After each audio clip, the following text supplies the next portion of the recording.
Bom dia, graça e paz, Deus abençoe. Mais uma semana aí na presença do Senhor. É uma semana que Ele fez para nós e que as suas misericórdias recaiam sobre as nossas vidas. Hoje eu vou ler um texto que está em Mateus 5, nos versículos 14, 15 e 16. Diz assim a palavra do Senhor: Vós sois a luz do mundo. Não se pode esconder a cidade edificada sobre um monte.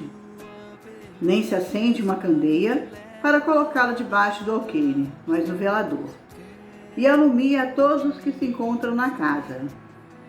Assim, brilhe também a vossa luz diante dos homens, para que vejam as vossas boas obras e glorifiquem a vosso Pai que está nos céus. Eu fiquei pensando sobre luz. A gente sempre escuta muitas pregações sobre ser luz, né? E nós temos que ser a luz que está no mundo, né? Que nós sabemos que eu já falei alguns vídeos atrás, que o príncipe desse mundo é inimigo do Senhor. O príncipe desse mundo é Satanás. Assim diz a palavra do Senhor, lá em João. Depois eu vejo referência para vocês novamente. E nós temos que ser a luz que está no mundo. Eu fiquei pensando, né? O sol é uma estrela brilhante que ilumina todo o nosso planeta. Quando o sol não aparece, quando há nuvens nos céus, quando o tempo está frio, está nublado, está chuvoso, quando a nuvem dos céus não, quando a nuvem dos céus em tempestade, aquelas nuvens que tampam tudo. E eu fiquei pensando, o que seria, né? As tempestades, as nuvens que cobrem todo o céu, né? O que seriam isso na nossa vida a ponto de não brilhar? O interessante é que o sol não deixou de estar lá. Ele só não consegue ser mais forte do que o que está tampando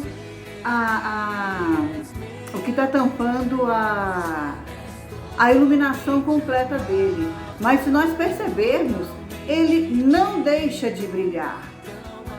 Ele não deixa de brilhar, o nosso dia não deixa de ficar mais claro do que a noite, ela só não ilumina irradiante. Nós temos que iluminar irradiante. Ou mesmo quando as nossas nuvens, que são as tribulações, as provações, os problemas que a gente passa, as perseguições, as angústias que entram na nossa alma, ainda assim não devemos deixar de iluminar, porque o que ilumina através de nós é a palavra do Senhor.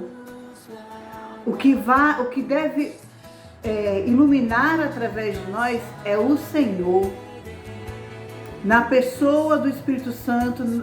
Quando nós lemos a palavra, mesmo quando a gente estava angustiada, nós devemos saber como levar a palavra às pessoas.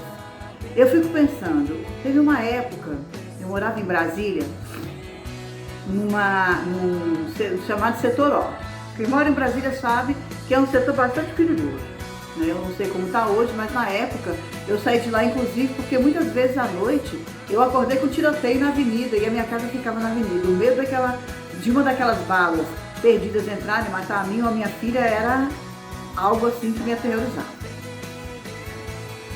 E eu fico pensando, nessa época teve um momento da minha vida, quando eu morei aí, que eu passei uma dificuldade financeira. Aí às vezes eu recebia doações, mas muitas vezes eu recebia doações de muitas coisas ao mesmo tempo. Então, por exemplo, eu recebia a doação de 5 quilos de açúcar. Aí eu recebia de uma pessoa, aí eu recebia de 2, 3, 4. Então eu ficava com 20 quilos de açúcar dentro de casa, sendo que eu não usava por mês nem os 5. E aí e outras coisas, era mais ou menos assim, né? Algumas coisas assim. Então o que acontecia? Às vezes a minha vizinha também estava passando dificuldade.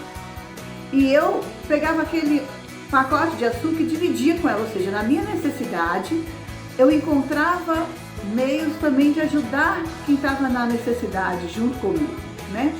Ou passando no mesmo período que eu. E eu fico pensando assim, deve ser nós. A nossa luz deve brilhar dessa forma. Mesmo que a gente esteja com problemas, mesmo que a gente esteja passando por provações, se alguém chega perto de nós e precisa de uma palavra de Deus, nós não devemos deixar de entregar uma palavra do Senhor. Mesmo que de repente a Bíblia fala que a boca fala o que está cheio o coração. Mesmo em momentos de tribulação, o nosso coração tem que estar cheio da palavra de Deus. Trazer à memória aquilo que traz esperança, também diz a palavra do Senhor. A palavra também diz que quando nós somos fracos, nós somos fortes, porque o poder do Senhor se aperfeiçoa na nossa fraqueza. Ou seja, nós temos condições de passar por provações e tribulações, sem estarmos esmorecidos, distantes de Deus e da sua palavra, sem poder dar uma palavra se alguém chegar perto de nós. Lembre-se sempre do sol. Mesmo com nuvens e cobertas, o nosso dia não deixa de ser muito mais claro do que a noite, porque ele lá em cima está brilhando de alguma forma, não na sua totalidade, mas ele não deixou de brilhar. E você vai querer ficar permitindo que as nuvens te cubram o tempo todo e não brilhar nada, ser noite, ou você deseja ser luz para você e para os outros? Seja a luz, que Deus nos abençoe e que em tudo nós possamos dar graças, honra e glória ao nosso Deus. Bom dia, beijo, Deus abençoe.